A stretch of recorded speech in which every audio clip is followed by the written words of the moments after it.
Bonsoir à toutes et à tous et ravi de vous retrouver comme tous les soirs sur Média TV. Nous sommes le mardi 15 mars et nous sommes en direct, vous le savez, dans 60 minutes pour comprendre. Pendant 60 minutes, nous essayons de décrypter pour vous ce qui fait l'actualité nationale et internationale. Nous le faisons avec vous. N'hésitez pas à réagir sur les réseaux sociaux, sur la page Facebook de Média TV ou sur le compte Twitter de l'émission, sur le hashtag 60MPC. Vos questions et vos réactions nous permettront d'alimenter notre discussion de ce soir avec les invités qui ont accepté de me rejoindre. Monsieur Abdelmounaïm Madani, vous êtes directeur de l'entraide nationale qui relève du ministère de la Solidarité, de la Femme, de la Famille et du Développement social. Fatima Zahra El-Fassi, vous êtes présidente de l'association El Mouasset. Et enfin, Monsieur Saïd Sqat, vous êtes membre de l'association de bienfaisance de Sidi Barnoussi, dont vous avez été président de 2008 à 2014. Merci à vous d'être avec nous ce soir. 947, c'est aujourd'hui le nombre d'orphelinats au Maroc qui accueille en tout 79 000 pensionnaires. Ce sont les chiffres avancés par l'UNICEF et l'entraide nationale pour l'année 2015. Des orphelinats qui font parfois tristement parler d'eux. Ce fut le cas de celui de Ain Chourq, dont la démolition a commencé il y a quelques jours, soit 10 ans après la décision du souverain qui avait découvert, lors d'une visite imprévue, un établissement insalubre. L'occasion pour nous, ce soir, de revenir sur la situation des orphelinats dans notre pays. Comment sont-ils gérés? Sous quelle autorité sont-ils placés? Quels sont les processus d'accompagnement des enfants qui y sont accueillis? Et quelle est la réalité sociale et juridique de ces enfants orphelinats? Des efforts suffisants? C'est le titre de l'émission de ce soir. Le lundi 7 mars à 5 h du matin, les forces de l'ordre débarquent à l'orphelinat de Ain Chourq à Casablanca. Ils évacuent la centaine de pensionnaires qui occupent toujours les lieux. Ces pensionnaires se postent à l'entrée de l'établissement et rejettent l'idée de sa démolition. Certains ont même exprimé leur volonté de mourir ici, sur ces terres, là où ils ont grandi. Mais un jugement a été prononcé récemment concernant ce dernier recours. Un jugement basé sur une expertise du laboratoire public d'essais et d'études. Le LPE offre des prestations de services dans les différents domaines du bâtiment et génie civil et de l'environnement. Selon le laboratoire, les bâtiments de l'orphelinat menacent ruine et constituent un danger pour leurs occupants. De plus, la majorité des pensionnaires auraient dépassé l'âge légal fixé à 18 ans. Pour trouver une solution aux résidents de l'orphelinat, des tractations étaient en cours depuis longtemps selon des sources bien informées. Parmi les propositions, la réinsertion socio-professionnelle des pensionnaires et leur hébergement à titre provisoire au centre social de Titmlil.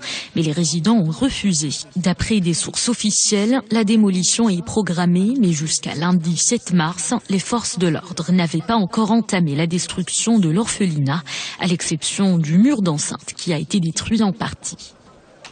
Bien, nous allons essayer de comprendre ce soir comment fonctionnent les orphelinats, de faire un état des lieux, j'ai donné un chiffre sur le nombre d'orphelinats dont nous disposons au niveau du royaume, mais aussi de quelle manière sont traités.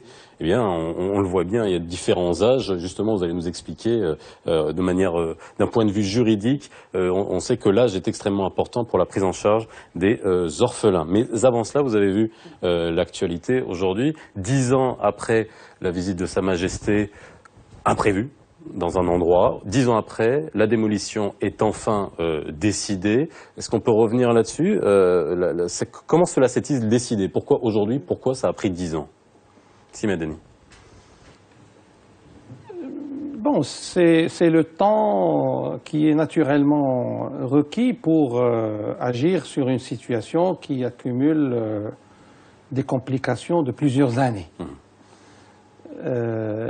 Et travailler sur l'être humain, ce n'est pas un exercice facile. Et il faut comprendre les autorités qui ont dû attendre autant d'années pour pouvoir agir. Et on voit bien les réactions que ça suscite, oui. Donc on imagine la délicatesse du dossier. Bon, moi je pense que la situation elle est moins difficile que ce qui a été décrit. Les choses se sont résolues correctement, d'après les derniers rapports qui nous sont parvenus de la part de nos services, dont le rôle de nos services, les services de l'entraide nationale, est un rôle d'accompagnement social de ce genre d'opération. Le bilan social de cette opération, à notre sens, il est concluant.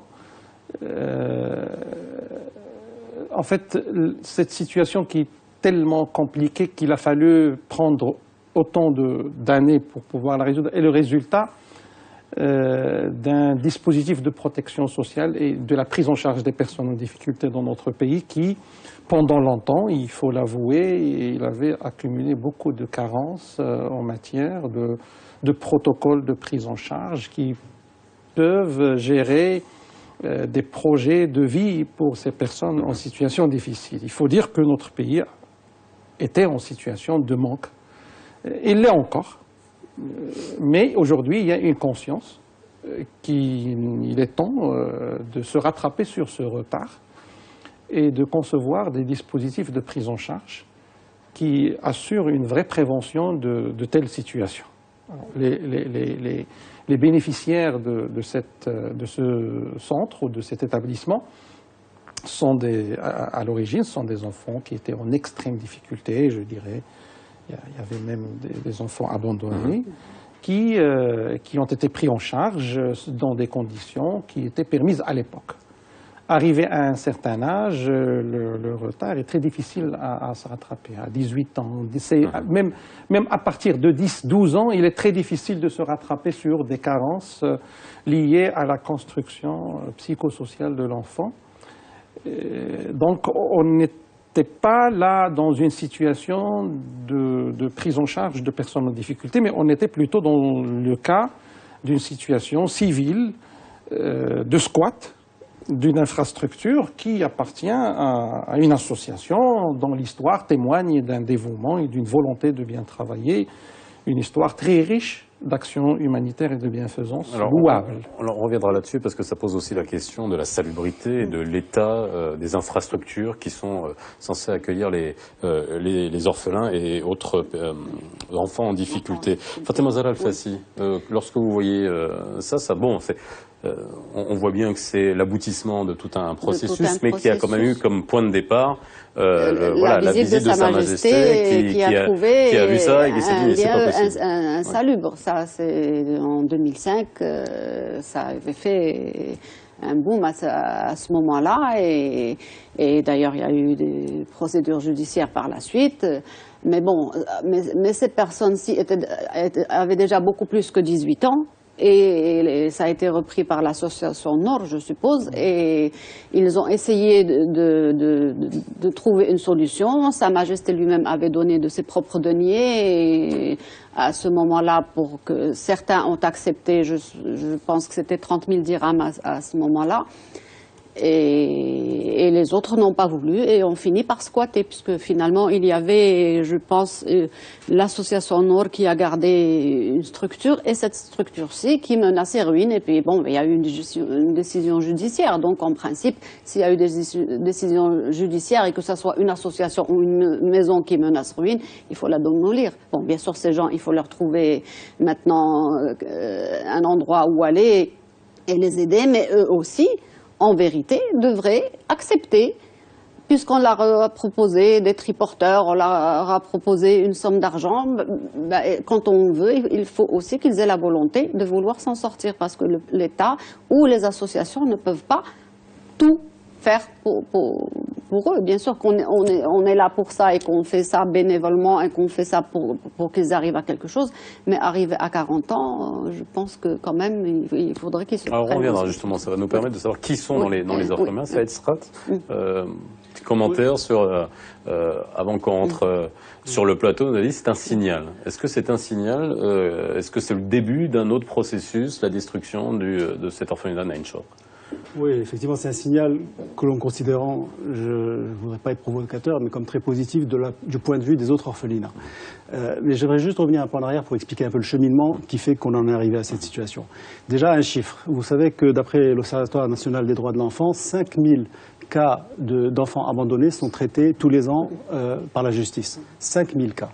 Donc ces enfants, il faut bien s'en occuper. Comment on essaye de les placer dans les centres de protection sociale. De 0 à 6 ans, ce sont des centres comme l'El Meriem à Rabat ou l'El Hasna à Casablanca. 26 bébés abandonnés par jour. Oui. enfin moi j'avais 14, mais peu importe. De toute façon, c'est considérable. De toute façon, c'est très important, effectivement.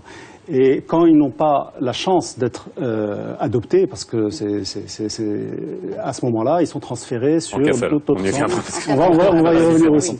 Ils sont transférés dans d'autres centres, comme le nôtre à Sidi Ben Moussi, ou à Ain Chour à l'époque, ou à Bensik, etc.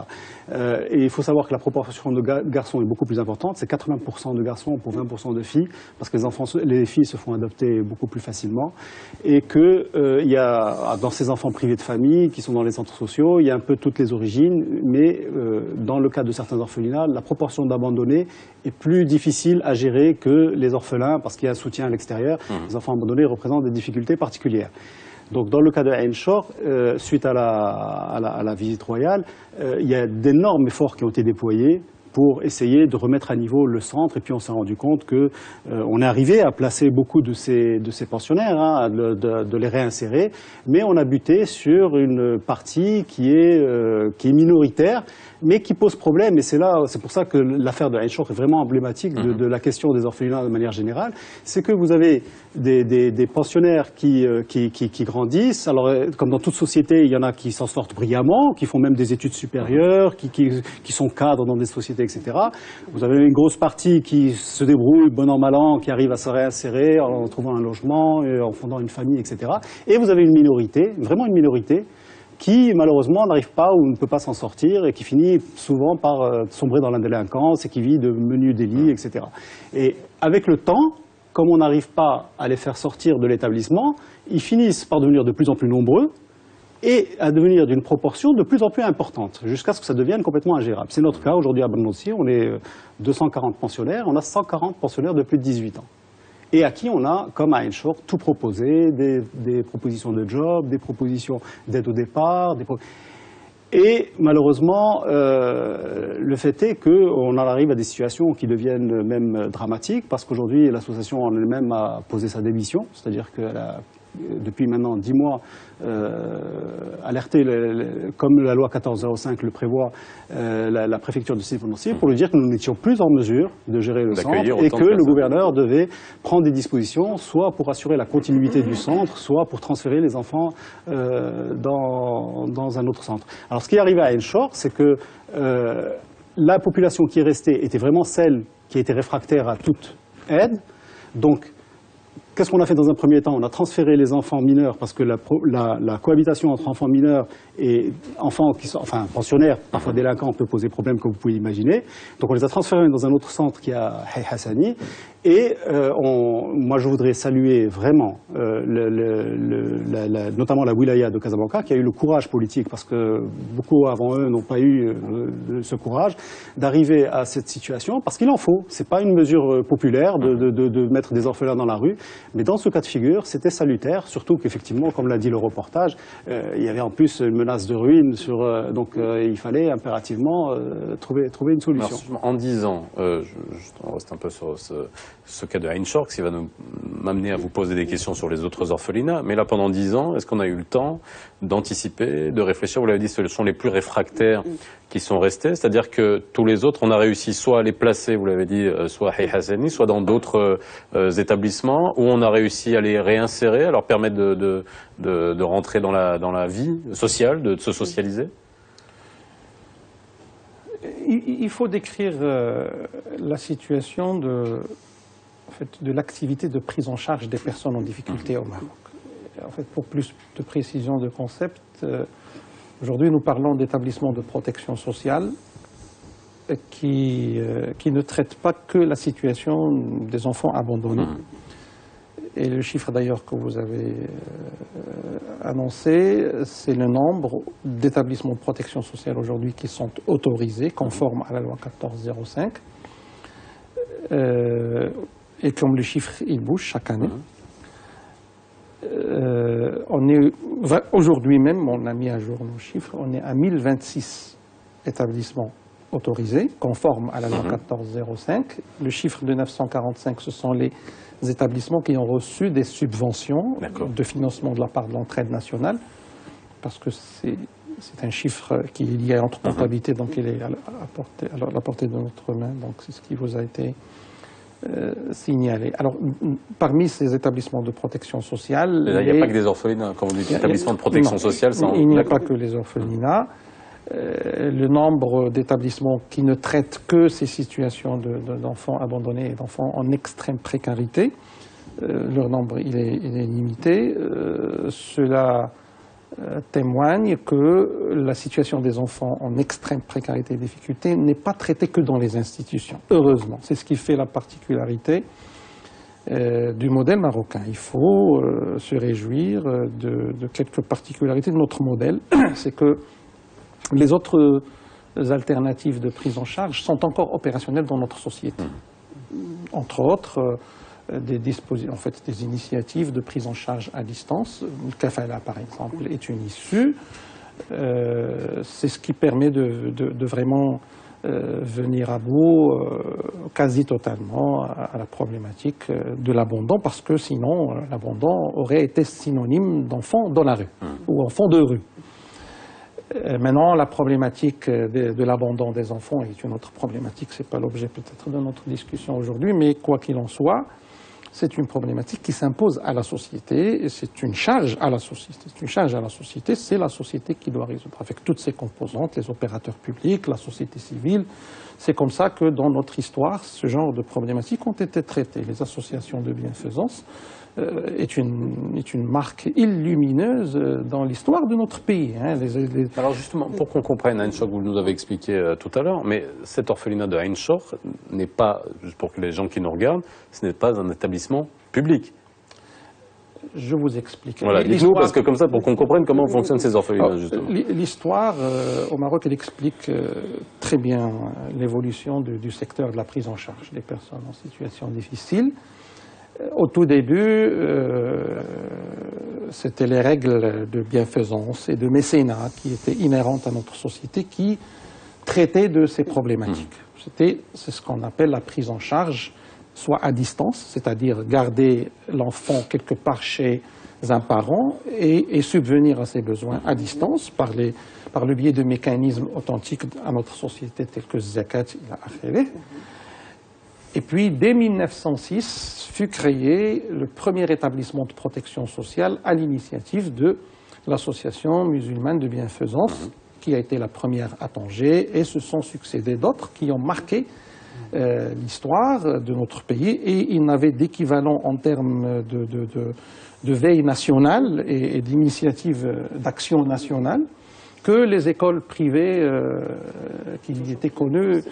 Donc c'était une initiative de manifestation de patriotisme et je dirais même de réaction à ce qu'était le protectorat, qui n'avait pas vraiment d'attention à quelques problématiques humanitaires liées aux citoyens marocains.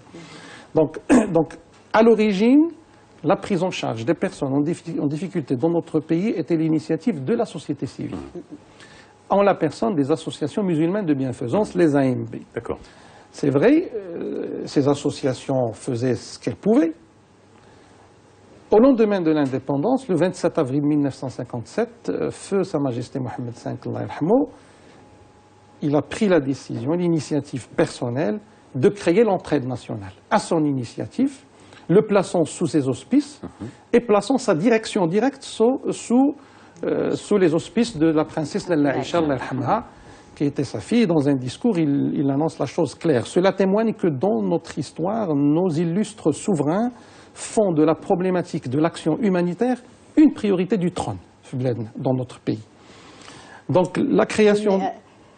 Le Malik Al-Fassi était aussi parmi les fondateurs de l'entraide nationale. C'est le premier exemple que j'ai cité. La Malik Al-Fassi était une des figures qui avait marqué l'histoire de la bienfaisance au Maroc. Et c'est une des premières maisons d'enfants, de filles qui étaient créées pour les filles en situation d'extrême difficulté. Bon, Feu Mohammed V, il a créé l'entraide nationale justement pour fédérer ces associations, consacrant ainsi la place de la société civile comme place fondamentale dans la structure de la prise en charge des personnes en difficulté. Et c'est ce qui a fait la marque du secteur de la prise en charge dans notre pays jusqu'à aujourd'hui. Donc aujourd'hui, on peut parler d'un modèle marocain qui est marqué par la présence, je dirais, exclusive en termes de responsabilité directe de gestion à la société civile, qui n'était qu'une initiative née de ce sentiment de responsabilité communautaire vis-à-vis d'une situation de difficulté sociale. Donc c'est une dynamique très forte. Alors merci pour ce retour en arrière, cette explication. Ça nous permet de mieux comprendre comment justement... Ain Choc a été créé en 1927 dans ce sens. D'accord. Alors, je vous pose des questions très terre à terre. C'est un établissement géré par qui? C'est un établissement privé? C'est un établissement public? Quel statut ont aujourd'hui les orphelinats ou les établissements de protection sociale? Ça dépend des orphelinats. Nous, l'association de Mouesset, qui a et la maison de jeunes filles et qui est aussi une association de bienfaisance et qui donne des paniers Farmdan depuis 50 ans, qui aide tous les démunis, comme ça s'appelle le Mouesset, et c'est la consolation. Donc nous aidons les dialysés, nous aidons, avant qu'il y ait eu l'association de l'El-Selma, nous aidions les cancéreux. Donc, mais nous avons aussi 120 filles. Donc au début, c'était une association, enfin c'est toujours une association reconnue d'utilité publique. Comme l'entraide nationale et toutes les associations sont sous la tutelle de l'entraide nationale, mais à l'origine, c'est l'initiative d'âmes militantes, dont la Malika Al-Fassil, Habiba Dinia, etc., qui en 1956 ont décidé de faire une association pour recueillir soit des orphelines, soit il n'y avait pas d'association qui s'occupait de filles, puisque les garçons, il y en avait, comme a dit M. Skat, il y en a beaucoup, mais pour les filles, il n'y en avait pas. Donc, ils ont fait une association pour les filles, soit en situation de précarité, ou très pauvres, ou abandonnées, où nous avons un peu tous les cas sociaux possibles et imaginables. Mais maintenant, au jour d'aujourd'hui, nous avons 120 résidentes et nous avons sur les 120, 37 qui sont orphelines ou abandonnées, mais les autres, soit c'est des jeunes filles ou des petites filles qui viennent de Roumanie ou de Khmissat ou de l'Ayoun ou de Adaki, qui ont peur de l'abandon scolaire et qui veulent vraiment, et leurs parents n'ont pas les moyens ou n'ont pas de collège à côté, donc ils nous envoient et à la fin de l'année, nous faisons une commission pour voir qui nous pouvons prendre. Voilà. J'ai toujours pas ma réponse à ma question, mais je veux savoir parce que... Non, c'est géré par l'association. Donc c'est-à-dire les murs, c'est important parce qu'on parle de salubrité. Et ma question suivante, ça va être de savoir l'état des lieux de tous les autres orphelinats et établissements de protection sociale. Et ça pose la question fondamentale de qui gère les murs et à qui appartiennent les murs et de qui relève l'entretien de ces Alors généralement, endroits. dans c'est notre association qui s'en occupe. Toutes les associations sont sous la tutelle de l'entraide nationale. Mais c'est à nous de gérer, c'est à nous. Bon, maintenant, ils nous aident aussi financièrement, mais c'est surtout qu'ils surveillent ce qu'on fait, si vous voulez. Et nous devons, nous, gérer et que ça soit salubre et que tout aille bien. C'est notre responsabilité. Alors, effectivement, ce sont des associations de bienfaisance musulmanes au départ qui, pour la plupart, gèrent les établissements. Alors déjà, il y a une confusion. Quand on parle d'établissement, les murs, c'est Dar al-Atfal. Oui. Par exemple, nous, c'est Dar al-Atfal, c'est Ibn aussi. Et l'association qui finance, qui gère l'orphelinat, s'appelle l'association de bienfaisance de Ibn aussi. Mais la loi 1405, ça fait partie des choses qui ont suivi le scandale de Ain Choc. C'est une clarification des responsabilités. Parce qu'après Ain Choc, on ne savait pas qui était responsable. Oui. Donc, elle a apporté des éléments, même si, bon, elle a été faite un peu sur la précipitation et qu'il y a des choses à améliorer. Mais le comité de gestion est aujourd'hui le principal responsable de l'établissement. Le comité de gestion est composé, bon, vous en parlerez peut-être plus précisément que moi, mais des membres de l'association, mais aussi d'autres membres extérieurs qui viennent consolider le travail de gestion du centre. Il y a aussi d'autres comités, tels que le comité de vigilance, qui est censé apporter plus d'encadrement et de contrôle du centre. Mais la question qui se pose, qui est sous-jacente par rapport à ça, c'est où est la responsabilité de l'État et où est la responsabilité de la société civile sur ces questions-là. Normalement, dans un pays digne de ce nom, les orphelins sont les pupilles de la nation. Ils doivent être entièrement pris en charge par l'État. On n'a pas cette notion. On n'a pas ce statut. C'est une évolution. De l'État. On veut venir vers ça, mais on en est encore malheureusement un peu loin. C'est-à-dire que normalement, l'association doit venir en supplément pour aider, pour des choses en plus, le soutien scolaire, pour les récréations. Alors que là, l'association, c'est le point Alors central. qu'aujourd'hui, c'est le réceptacle central. l'association est vraiment une responsabilité très lourde en termes de financement. Par exemple, nous, l'État ne participe qu'à hauteur d'à peu près 20% de notre budget de fonctionnement. Donc déjà une question financière qui se pose, normalement on considère que l'État devrait fixer une annuité pour les pensionnaires des établissements et donner aux associations qui le gèrent un budget régulier. Or, les 80 autres pourcents sont quoi, des donateurs, alors, des appels de ça fonds, dépend des associations. Pour nous, on a des biens dont les loyers permettent d'assurer la pérennité et le fonctionnement régulier de l'association. Mais le gros, c'est les donateurs et on passe notre temps à faire des collectes, à mobiliser des fonds. C'est là notre principal travail. Non, en fait, nous ne sommes pas dans la logique d'une délégation de gestion de services publics de la part de l'État aux associations. Nous sommes devant un secteur, on ne vient pas de rien. Pourquoi j'ai insisté à citer un peu l'évolution historique de la chose? Parce que c'est ce qui a fait le modèle marocain. Il faut, aujourd'hui, quelles que soient les carences, les difficultés, les dysfonctionnements qu'on peut soulever, nous devons souligner que nous sommes en présence d'un modèle propre à notre pays. Ce modèle, il a fait ses preuves dans des situations plus difficiles que ce que nous vivons. Parce que je n'ai pas terminé encore l'évolution historique de la chose. Parce qu'il y a une étape dans l'histoire qui est 2005, qui est le lancement de l'INDH. Et je vais décrire un peu le miracle qui a été réussi par l'INDH grâce à la clairvoyance de notre illustre souverain. Donc le modèle marocain n'est pas un modèle de délégation, de gestion de services publics, de prise en charge des personnes en difficulté aux associations. Nous sommes devant une situation où la société civile marocaine, par sa dynamique interne, par sa volonté, par son propre choix, elle a pu créer un secteur avant l'indépendance.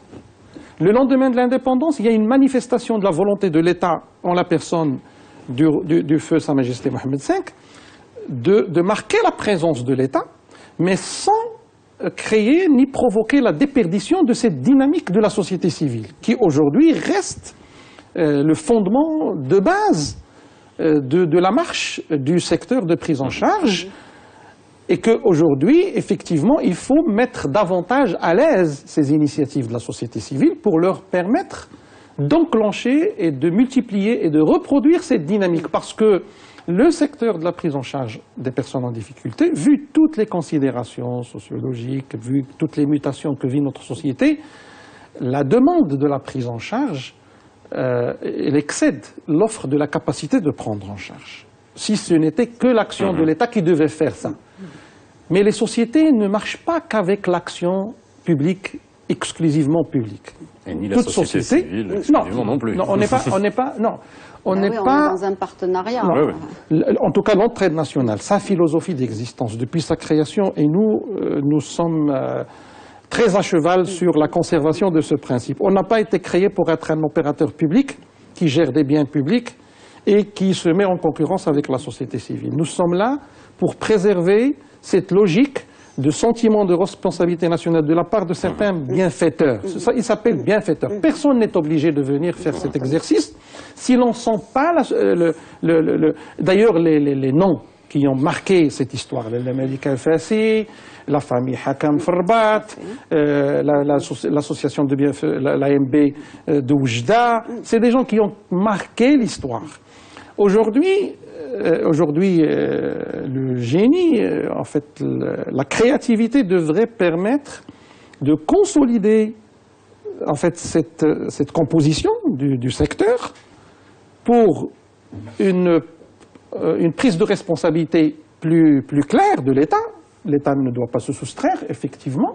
Toute personne en difficulté, il est à la charge de la communauté, de la société. L'État, il est représentatif de la nation, donc de la communauté, donc il doit assumer ses responsabilités. Or, aujourd'hui, la responsabilité de l'État ne peut pas se limiter à cette responsabilité de bailleur de fonds. Quoique aujourd'hui l'entraide nationale, c'est une grande partie de ses responsabilités dans ce secteur, c'est de drainer quelques moyens de financement et de contribuer parfois 20%, mais parfois 100%. 20%, c'est parce qu'il y a des gens qui sont d'un volontarisme associatif et d'une capacité de drainer des fonds qui complètent. Il y a des associations... Alors le rôle de l'État, ça nous fera parler il y a du des contrôle. associations qui Ça nous vous fera disent parler on du ne veut pas de contrôle, votre parce que argent. c'est vrai que la salubrité et le niveau des infrastructures, le cas d'Ain Chouk a posé cette question-là, et ça pose la question du contrôle, parce que là c'était une visite, on le rappelle encore une fois, une visite imprévue de Sa Majesté, mais est-ce qu'il y a un contrôle permanent, continu, qui permet d'assurer un niveau satisfaisant des infrastructures? On fait une pause, on en parle juste après.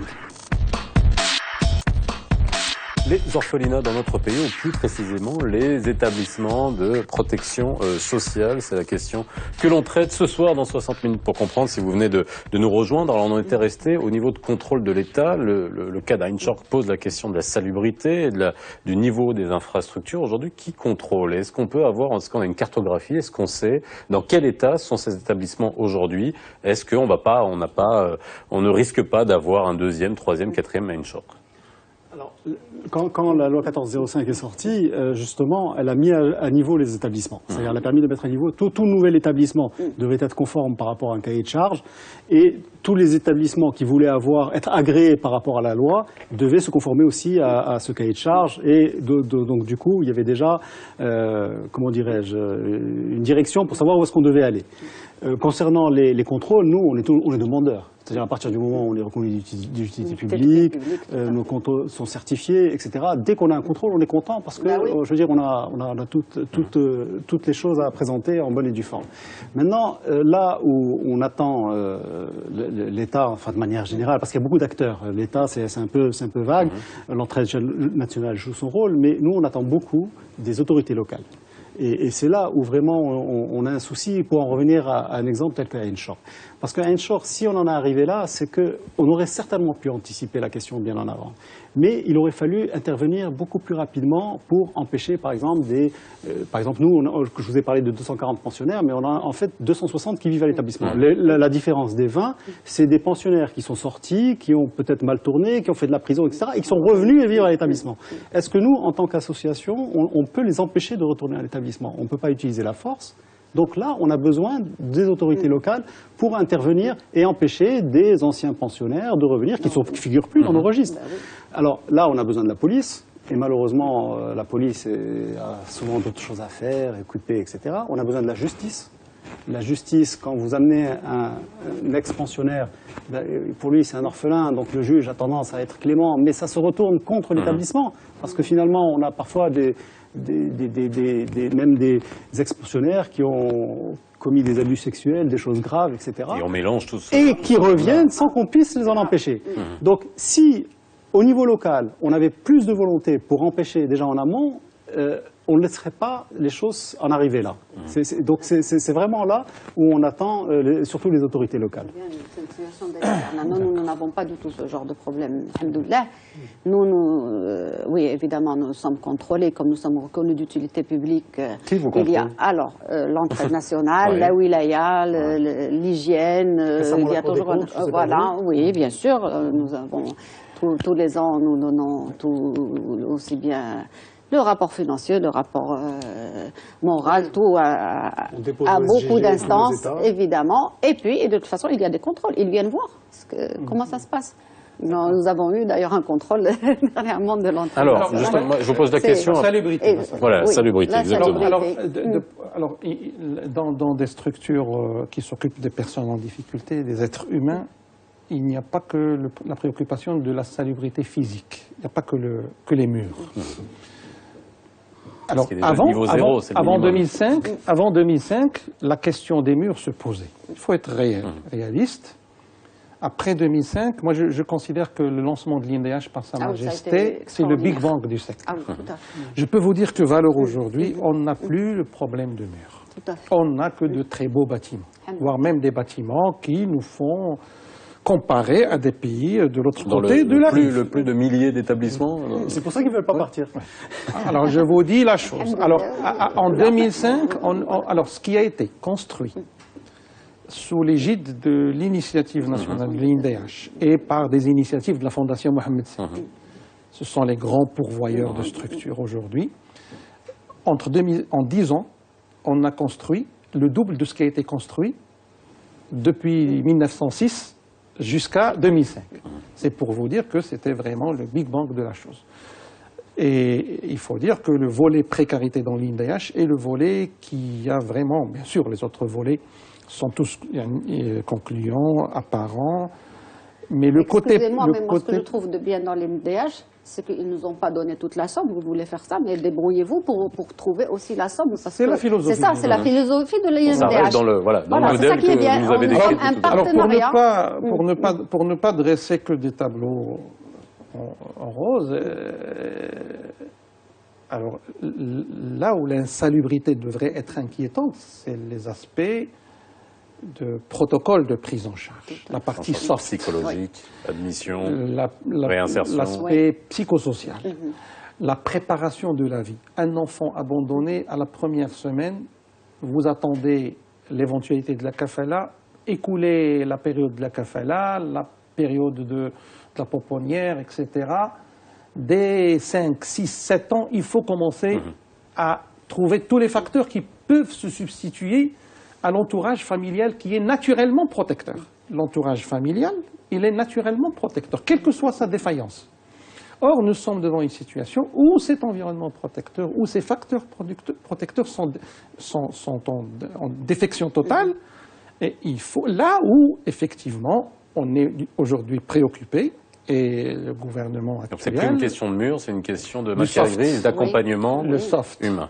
Alors, j'ai une question de Khadija sur Twitter qui nous dit pourquoi les orphelinats au Maroc font quitter leurs pensionnaires à 18 ans, l'âge critique, et les laissent à leur sort, surtout les filles, sans abri ni ressources. Ce règlement n'est-il pas injuste? On regarde un reportage, un sujet de Manal Akhdari, on en parle juste après. Des enfants de différents sexes et âges, privés de leur famille biologique, ils tentent de mener une vie plus ou moins normale dans cet orphelinat. Selon le premier article de la loi numéro 1501, un enfant abandonné est tout enfant n'ayant pas atteint l'âge de 18 années grégoriennes révolues s'il est né de parents inconnus ou d'un père inconnu et d'une mère connue qui l'a abandonné de son plein gré. Il peut aussi être orphelin, avoir des parents incapables de subvenir à ses besoins, des parents qui ne disposent pas de moyens légaux de subsistance ou qui n'assument pas leurs responsabilités de protection et d'orientation. Selon des chiffres du Fonds des Nations Unies pour l'enfance de 2014, le Maroc compte 13 500 enfants abandonnés et près de 39 000 enfants laissés pour compte. Et d'après une étude gouvernementale réalisée en 2006, la majorité des pensionnaires sont des garçons qui appartiennent davantage au milieu urbain. Quant aux principales raisons de placement, il s'agit de la pauvreté extrême avec 66% et de la perte des parents avec 22%. Pour offrir une vie meilleure à ses enfants, la loi marocaine permet la prise en charge, dit la kafala. Les candidats à l'adoption peuvent être des femmes célibataires ou des couples mariés. Ils doivent avoir un emploi et être musulmans, mais aussi présenter un certificat médical indiquant qu'ils sont en bonne santé physique et mentale et aptes à prendre soin d'un enfant adopté. Ceux qui ne sont pas musulmans peuvent se convertir au Maroc et adresser leur dossier au service de l'adoption internationale.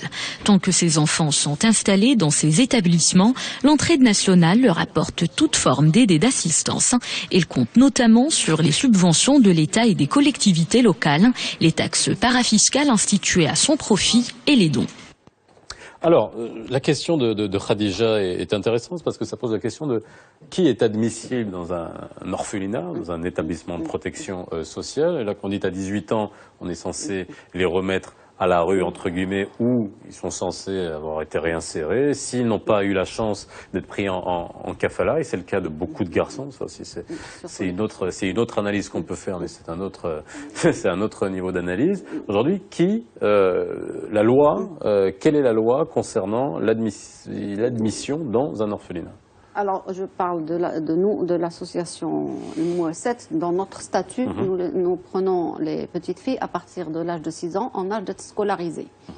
Et en principe, la loi stipule qu'elles doivent partir à 18 ans, mais nous sommes hors la loi, puisque je ne vais pas laisser des filles de 18 ans. Certainement, je ne vais pas laisser des filles à 18 ans, c'est un âge critique. En principe, on les garde jusqu'à ce qu'elles passent leur baccalauréat et on leur trouve une chambre à la cité 1. Ou bien qu'elles trouvent un mari, comme la plupart des Marocaines, ou qu'elles aient un métier. On leur apprend, elles font de la formation professionnelle et généralement, elles restent chez nous, en tout cas jusqu'à 22-24 ans. Pourquoi ils doivent quitter l'établissement à 18 ans? Moi, je pense que c'est les choses de la vie. Vous avez dans un nid, la maman oiseau, à un moment, elle pousse les oisillons hors du nid pour qu'ils aillent voler de leurs propres ailes.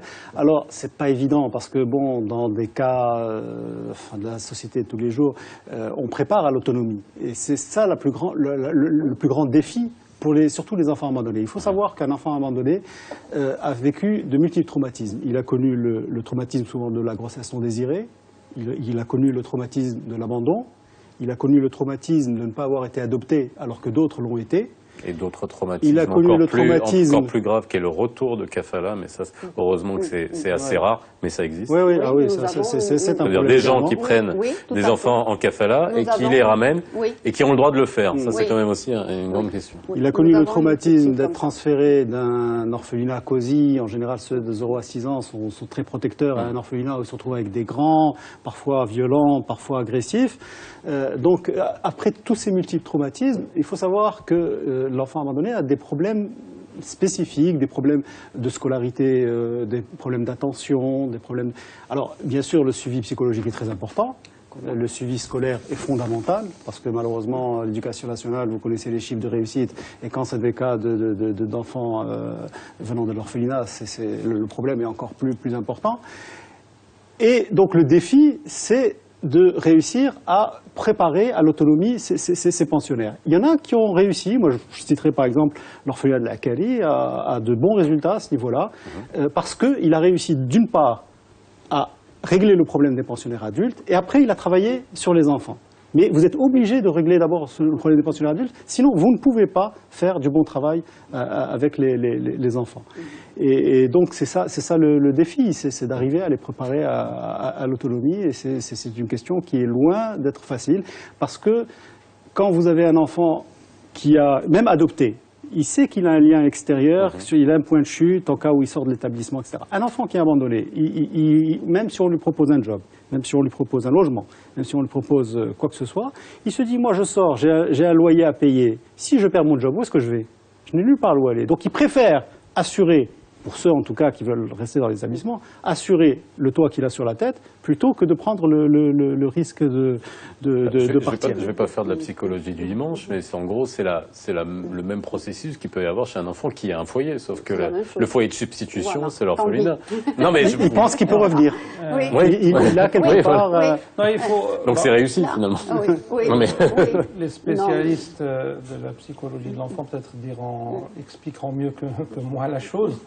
Mais le milieu familial, quelles que soient ses difficultés, il est protecteur. Il est protecteur parce que vivre des difficultés dans une famille qui est en difficulté, ça ne mène pas vers des dégâts qu'on peut enregistrer même dans une prise en charge institutionnelle matériellement correcte. Sauf que maintenant, il faut faire la distinction entre un travail de réadaptation d'un enfant qui est pris de la rue en situation de défection familiale, de liens familiaux récents. Alors là, effectivement, il faut un traitement de choc pour une rééducation sociale, pour une réadaptation, pour retrouver le chemin qui lui est approprié. Ça, c'est un travail. Comme aujourd'hui, nous parlons des établissements de protection sociale, la prise en charge dans un EPS, normalement, si elle n'est pas adossée à des protocoles de prise en charge bien élaborés et bien mis en œuvre par des professionnels avertis, ça ne peut mener que vers des dégâts, sauf si la nature fait des miracles de hasard. On n'a pas suffisamment de gens bénévoles. Non, je pose la question parce que je rebondis juste là-dessus. Vous parliez de mécènes, vous parliez des fonds, mais de gens bénévoles, de psychologues, de pédopsychiatres. Il y en a suffisamment. On en a suffisamment. Enfin, je ne sais pas si on a suffisamment. On ne peut pas compter sur le bénévolat. D'accord. Non, mais c'est ça. Oui. Il faut que ça soit professionnalisé. Il y en a qui viennent et il y en a qui partent. Donc il y a toujours pour les suivi psychologique, ce genre de choses. Il faut faire appel à des professionnels. Puisqu'on parle de responsabilité de l'État tout à l'heure. Il y a des professionnels qui sont bénévoles.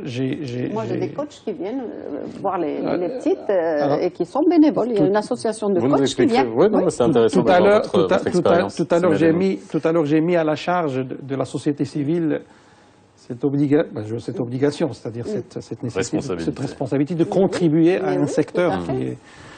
Mais là, je n'épargne pas l'État de signaler que l'État a la charge aujourd'hui de rendre disponible dans ce secteur des vrais dispositifs de protocole de prise en charge et de rendre disponible dans le secteur des professionnels qui ont un minimum de capacité professionnelle. Ça, c'est à la charge de l'État, j'en conviens.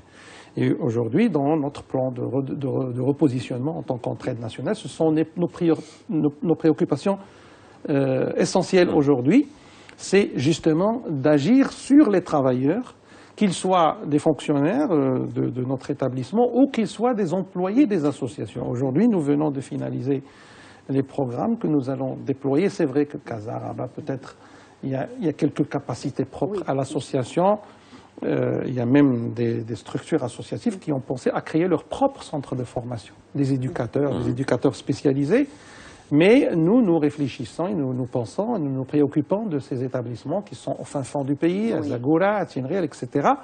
Et là, on est en train même de mettre en œuvre une vision de quelques centres de formation régionaux pour qu'on soit rassuré que tous ceux qui touchent à la matière humaine de l'enfant soient initiés à ce travail et soient capables de mettre en œuvre quelques procédés d'établissement du projet, du cursus de la réintégration. Parce que ce n'est pas à l'âge de 18 ans qu'on devrait se poser la question que faire de cet enfant.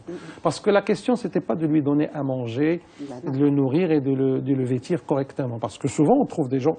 D'ailleurs, ça ne se pose plus la question de quoi manger, la salubrité des bâtiments, ça ne se pose plus.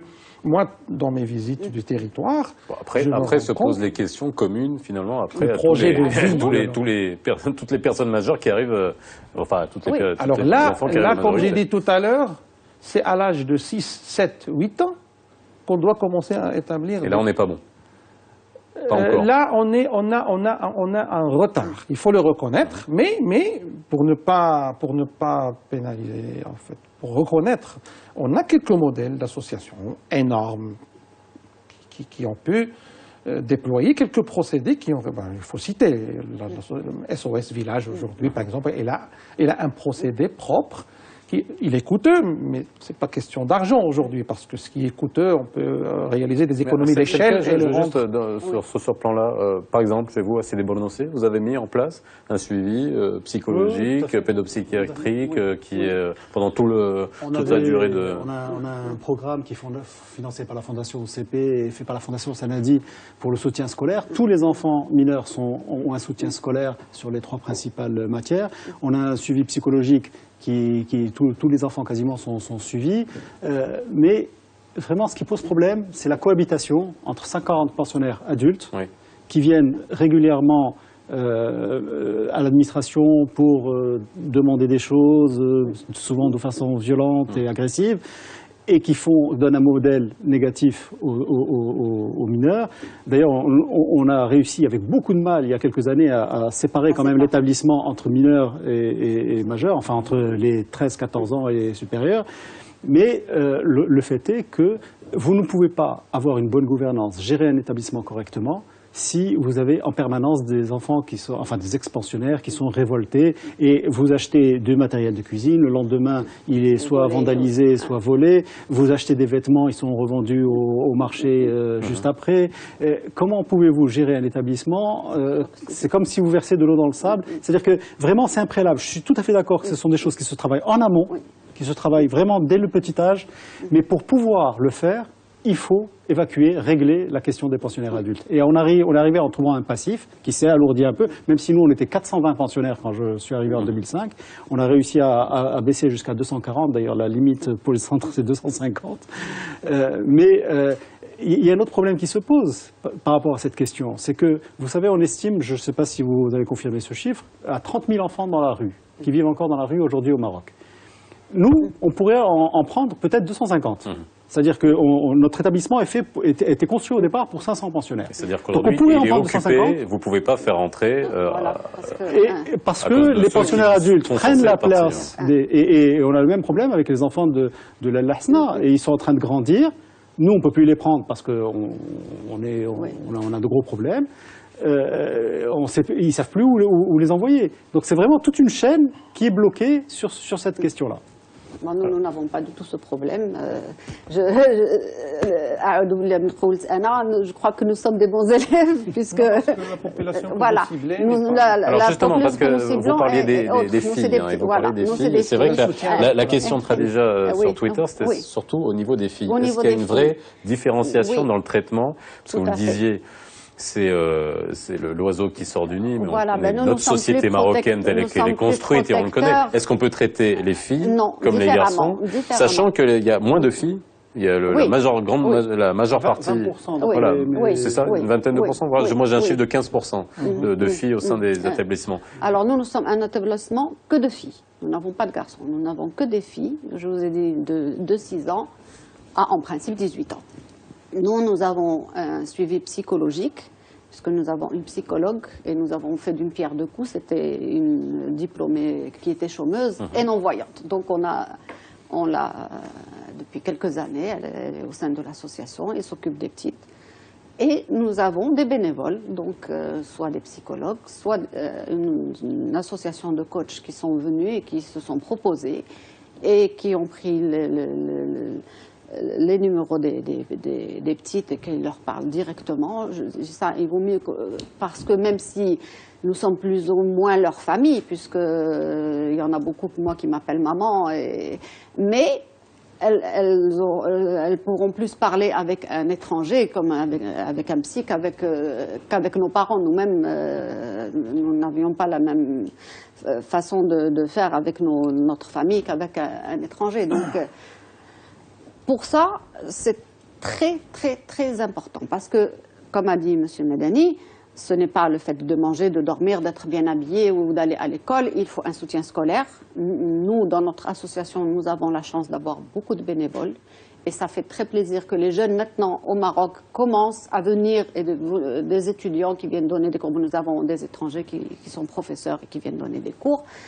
Et il faut aussi, nous leur faisons faire du théâtre. Il y en a qui font du kayak, qui font du taekwondo, qui font du judo, qui font du chant. Donc c'est très important parce que ce n'est pas que le fait d'étudier, c'est tout ce qui va avec. C'est d'aller à la Maison des Arts, aller au musée, comme tout un chacun, ou peut-être, comme leur disent parfois leurs professeurs, vous êtes mieux lotis que... Alors, on a parlé de la kafala tout à l'heure, parce que c'est vrai que c'est les gens, les parents kafiles, qui veulent adopter, entre guillemets, parce que c'est pas une adoption, c'est un tutorat sans filiation, c'est une prise en charge. Prise en charge sans filiation.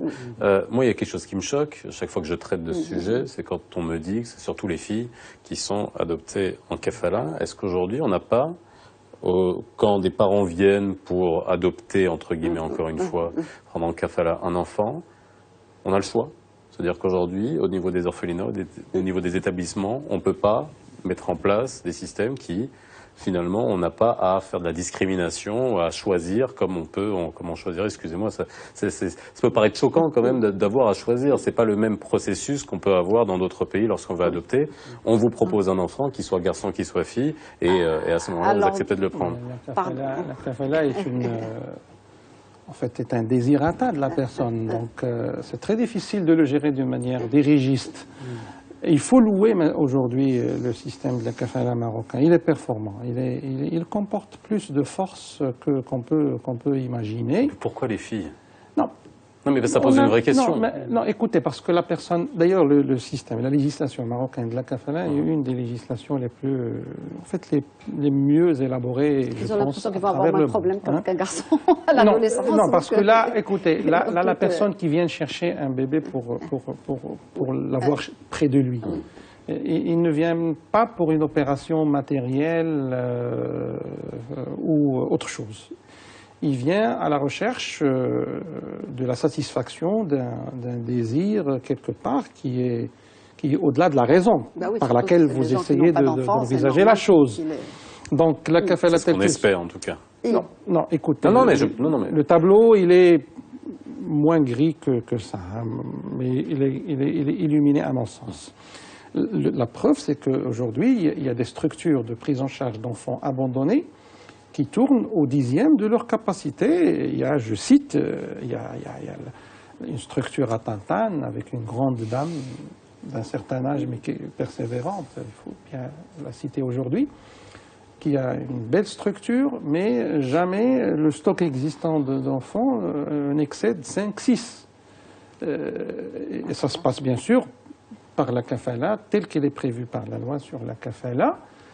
Et il y a tous les garde-fous nécessaires, et je pense que les juges dans notre pays, ils traitent très sérieusement cette question, et ça se passe, je dirais, bien. Donc, la problématique de prise en charge, parce que la situation de difficulté n'est pas née uniquement de la situation d'abandon, mais les enfants dans notre pays confrontent plusieurs risques. La situation, si elle s'est compliquée à un certain moment dans l'histoire de notre pays, jusqu'à récemment, c'est parce qu'on ne disposait pas d'une politique intégrée de la protection. Aujourd'hui, pour la première fois dans l'histoire de notre pays, il dispose d'une politique intégrée de la protection de l'enfance, des enfants. La commission qui était en charge de l'élaboration de cette politique était présidée par le chef du gouvernement lui-même. Cette politique a été formalisée et a été adoptée. Aujourd'hui, on est en phase d'opérationnalisation de la politique intégrée de la protection de l'enfance et toutes ces problématiques se retrouvent. La problématique de la protection de l'enfance est une problématique de convergence de politique publique, une problématique de convergence d'actions publiques opérées par l'État et par ses démembrements et par toute initiative de nature publique, y compris les initiatives des ONG. Le traitement de la difficulté chez l'enfant ne passe pas nécessairement par l'institutionnalisation de la chose. Aujourd'hui, il faut travailler, et d'ailleurs on commence à souligner dans notre pays, à enregistrer des initiatives louables qui constituent des vraies alternatives qu'on a fait voir à des pays plus avancés, très avancés en la matière, et qui ont été surpris par la pertinence de ces dispositifs qui naissent de la dynamique de la société civile dans notre pays. C'est ce que nous appelons aujourd'hui la prise en charge à distance et que l'entraide nationale commence à en faire un objet de son action à travers le soutien à toutes les associations qui veulent faire des exercices pareils. C'est prendre en charge un enfant en le gardant à distance, loin de vous. Vous faites l'initiative de la bienfaisance, mais vous ne le mettez pas chez vous, c'est-à-dire soutenir la famille qui le prend en charge, les familles de prise en charge, le placement en fratrie, en famille d'accueil. Oui. Alors ces dispositifs de prise en charge, d'ailleurs votre chaîne Midi 1, il a contribué à l'essor d'une initiative associative à Tanger, qui a réussi des choses énormes. Une femme qui devient du jour au lendemain orpheline, dépourvue de revenus, avec 3 orphelins, s'il est devant l'obligation de les mettre dans la rue, il peut les mettre, et voilà un problème qui se pose à toute la communauté. Or, s'il y a une initiative associative qui vient au secours de cette veuve chez elle pour garder ses 3 enfants, ce sont 3 sujets d'action publique institutionnelle qui qui peut mener à des difficultés. Il nous reste une minute. Saïd Strat, vous vouliez pas que je le dise tout à l'heure, mais je le cite comme vous êtes président de la commission RSE au sein de la CGM. Pourquoi je dis ça? Parce que responsabilité sociale de l'entreprise, de responsabilité sociétale de l'entreprise. Est-ce que les entreprises jouent le jeu?